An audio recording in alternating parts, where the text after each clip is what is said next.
Hello everyone, नमस्कार। स्वागत है आपका मैग्नेट ब्रेन्स कंपटीशन के यूट्यूब चैनल पर, जहां मैं यादवेंद्र आपके लिए लेकर आता हूं बैंकिंग के नए नए वीडियोस। दोस्तों, अभी हमारा जो टॉपिक चल रहा है वो है codes used in the banking sector. मतलब बैंकिंग सेक्टर में जो अलग अलग कोड यूज किए जाते हैं उनके बारे में आपसे मैं जो है बात कर रहा हूं। और आज हमारा जो कोड है वो है चेक नंबर।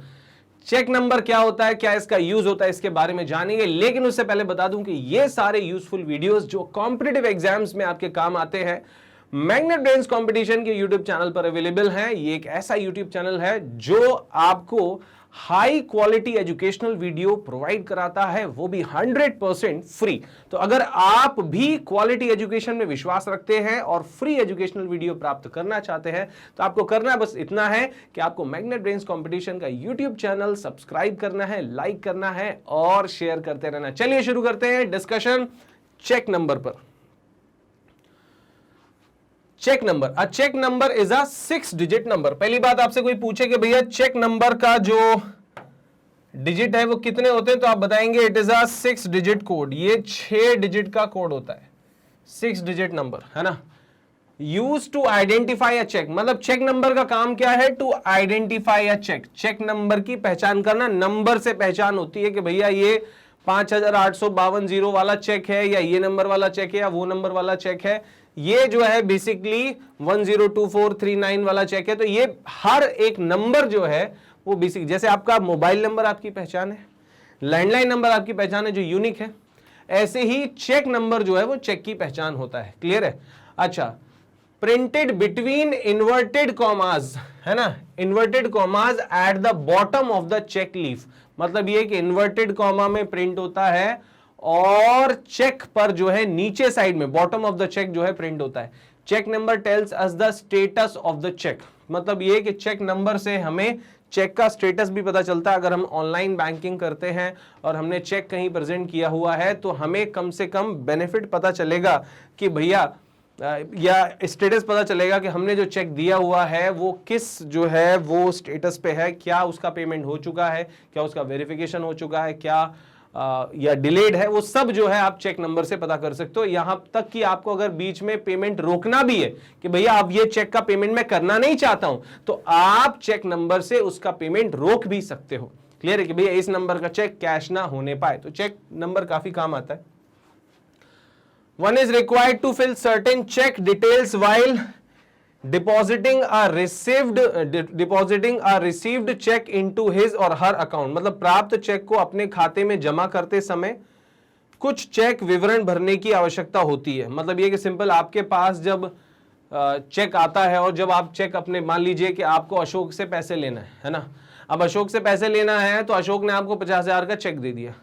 अब ये चेक जो आपको मिला है, ये चेक आप अपने खाते में प्रेजेंट करोगे। तो जब आप अपने खाते में, अकाउंट में, बैंक में प्रेजेंट करते हो तो वहां पर चेक की कोई इंफॉर्मेशन कुछ भरनी होती है। चेक नंबर उन्हीं में से एक होता है।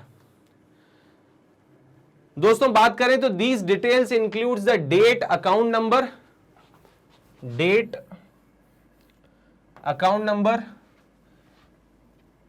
Check amount, check number. मतलब हमें डेट भरनी होती है कि चेक में डेट क्या डली है, चेक का अकाउंट नंबर जो है वो क्या है, चेक में अमाउंट कितना डला हुआ, और साथ में इंपॉर्टेंट है कि चेक नंबर जो है वो क्या है, जो आपको कहां मिलेगा, bottom of the check, check के नीचे पता होता है। Hence, a check number acts as a check identifier for banking operations। मतलब ये कि बैंकिंग कार्यों के लिए चेक की पहचान करने के लिए चेक आइडेंटिफायर का रोल प्ले करता है 6 डिजिट का चेक नंबर। ये आप याद रखेंगे, है ना। A check number is formed uniquely by the combination of 6 digit numbers।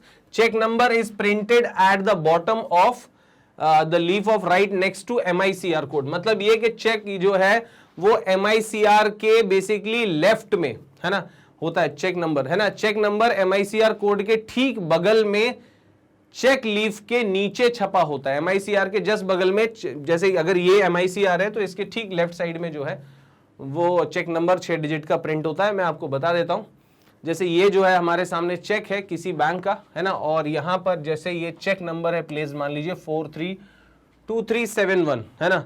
तो ये जो है ये चेक नंबर है 432371, ये चेक नंबर है। और ये कहां पर है, तो ये MICR कोड होता है, ये आपका IFSC कोड होता है। तो MICR और IFSC कोड जो मैं आपको पढ़ा चुका हूं, इसके भी वीडियोस में बता चुका हूं। अगर आप जानना चाहते हैं कि IFSC कोड क्या होता है या MICR कोड क्या होता है, तो इनके बारे में जानने के लिए आप इससे पहले वाला वीडियो जो है वो देख सकते हो, जहां पे मैं इन कोड्स के बारे में आपको डिटेल में इंफॉर्मेशन उस वीडियो में दूंगा, है ना। बाकी ये चेक नंबर यहां पर प्रिंट होता है, और जब भी आपको जरूरत पड़ती है, किसी को बताना होता है कि भैया ये कौन सा चेक है, कहां का चेक है, कितना पेमेंट है, तो चेक को आइडेंटिफाई करने के लिए, उसे ट्रेस करने के लिए चेक के नंबर की जरूरत पड़ती है, जो कि कहां होता है, ये ध्यान रखिएगा, लेफ्ट साइड में, एक्सट्रीम लेफ्ट साइड में यहां पर ये चेक नंबर होता है, 6 डिजिट का होता है, इन्वर्टेड कॉमा में होता है ना। कभी आपको चेक भरने की जरूरत पड़े ना, अब कहां भरने की जरूरत पड़ेगी तो आपको बता देता हूं। इस तरह से जब आप पैसा डिपॉजिट करने जाते हो ना बैंक में, तो सिंपल बात है, आपके पास 50,000 का चेक है, अब इससे इस चेक को आपको अकाउंट में डिपॉजिट करना है, तो यहां पर इस तरह से डिपॉजिट स्लिप आपको मिलती है ना। और फिर वहां आपको ऑप्शन चूज करना पड़ता है कि भैया आप जो है वो कैश जो है डिपॉजिट कर रहे हो या चेक डिपॉजिट कर रहे हो। तो आपने वहां पर चूज करना है क्या, चेक। ऐसा आप जो है चेक जो है वो लिख दो कि भाई मैं चेक में जो है वो डिपॉजिट कर रहा हूं। अब चेक डिपॉजिट करोगे तो आप अपना नंबर लिखोगे भैया, है ना, 2073100113, मान लीजिए ये अकाउंट नंबर है किसी का, ये आपने लिख दिया, ठीक है ना, चेक पे। फिर उसके बाद अकाउंट होल्डर नेम XYZ जो भी आप लिखना चाहते हो लिख दोगे, ठीक है। पैन नंबर लिखना, ठीक है। डेट आपने डाल दी 21/9, ऐसा करके आपने डेट डाल दी।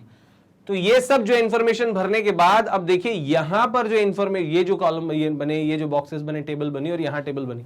अगर आप अकाउंट में कैश डिपॉजिट कर रहे होते और कैश पर आपने टिक मार्क किया होता, तो आप यहां पर नोट्स की डिटेल रखते कि भैया 2000 के कितने नोट है, 500 के कितने नोट है, 50 के कितने नोट है।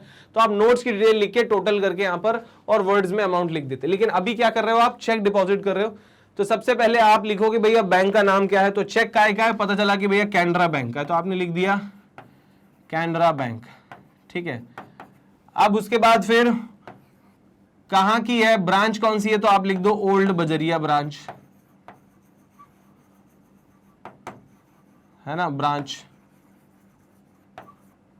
भोपाल MP, आपने ऐसे लिख दिया, ठीक है। फिर किसी ने कहा कि भैया चेक नंबर क्या है, तो फिर आप क्या करोगे, यहां पर आओगे और ये चेक नंबर देखोगे 432371, तो आपने यहां पर लिख दिया चेक नंबर 432371। अच्छे से लिख देता हूं यार, कंजूसी वाली क्या बात है। 432371, ये यहां पर मैंने लिख दिया चेक नंबर भाई साहब। और जैसे ही ये यहां पर मैंने चेक नंबर लिख दिया, अब बात करते हैं रुपीस की। तो भैया रुपीस जो है यहां पर ऐसे कि अगर मान लीजिए 50,000 का चेक था, तो मैंने 50,000 यहां पे लिख दिया, और अमाउंट जो है यहां पर लिख दिया 50,000 रुपीज ओनली, 50, है ना, रुपीज ओनली। अब ये 50,000 रुपीज ओनली जो है ये चेक का, यहां पर हमने क्या लिख दिया, अमाउंट वर्ड्स में लिख दिया, और यहां पर ये डिजिट्स में लिख दिया। और यहां पर मोबाइल नंबर 907 है ना, किसी का भी कोई नंबर ऐसे हो सकता है, फॉर एग्जाम्पल के तौर पे आपने लिख दिया। अब ये मोबाइल नंबर लिख दिया, यहां पर सिग्नेचर कर दिए ऐसे, और फिर इसके साथ में चेक की लीफ जो है ऑल पिन के साथ आप अटैच करोगे, इसको ऐसा फोल्ड करोगे, और बैंक में एक बॉक्स होता है, उसमें आप वहां पर इसे जो है स्लिप को और साथ में जो है चेक को उस बॉक्स में आप ड्रॉप कर दोगे। और ये चेक जो है अगर लोकल का है तो ये 24 आवर्स में, और अगर बाहर का चेक है, शहर से बाहर का चेक है, तो वो 2 दिन में जो है आपका 2 दिन के अंदर अंदर क्लियर हो जाएगा। क्लियर है। तो ध्यान रखिए कि भैया यहां चेक नंबर भरना पड़ता है, इससे पता चलता है कि कौन सा चेक पे होना है, कौन से नंबर का चेक पे होना है, ये इसी से पता चलता है। क्लियर है कि उस चेक में अमाउंट कितना था, क्या था, कैसे था, किसने किया था, किसने साइन किया था, किसको दिया गया था, किसके नाम पे हुआ था, किसने कैश करवाया था, ये सब जो है वो यहीं पर जो है इस चेक नंबर भर से पता लग जाता है। इसलिए चेक नंबर इंपॉर्टेंट होता है। और ये चेक नंबर आपको कहां देखने को मिलेगा, तो मैं आपको कितनी बार बता चुका हूं कि आपको MICR के लेफ्ट साइड में जो है ये चेक देखने को मिलेगा। Is it clear? चलिए ओके, आगे बढ़ते हैं। तो दोस्तों ये जो मैंने आपको चेक बताया, ये मैग्नेट ब्रेन्स कंपटीशन के YouTube चैनल पर मैं ऐसी इंफॉर्मेशन आपके लिए लेकर आ रहा हूं जो कि बैंकिंग अवेयरनेस से भरपूर है। और अगर रेगुलर बेसिस पर आप ये वीडियोस देखना चाहते हैं तो आप बस करना इतना है कि मैग्नेट ब्रेन्स कंपटीशन के यूट्यूब चैनल को सब्सक्राइब कीजिए, लाइक कीजिए और शेयर कीजिए और देखते रहिए हमारे इतने शानदार बैंकिंग इंफॉर्मेशन से भरे हुए वीडियो। थैंक यू एवरीवन, जय हिंद।